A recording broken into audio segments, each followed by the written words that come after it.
Hello everyone and welcome back to my channel, and in this short video I will tell you that how you can easily add TikTok widget on your iPhone's home screen.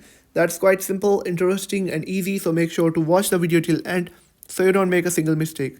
So let's get started without wasting a single second.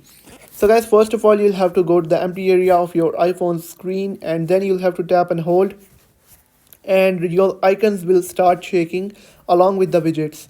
Now what you'll have to do is to tap on the plus icon on the top left corner and then scroll down a bit until you find TikTok right in this list. Now once you found it, you'll have to tap on TikTok, and right here you'll be able to find a lot of different widgets like this.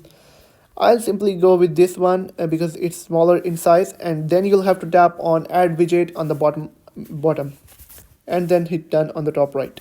Now you can see the widget is added, and if I will tap on the widget, it will take me to the TikTok app on trending page, or for you page also known as. And if you want to remove this widget, you'll have to long press it and then hit remove widget and then hit remove. I hope you have found the video helpful. If you have found the video helpful, make sure to like the video and hit that subscribe button. And if you have any questions about the video,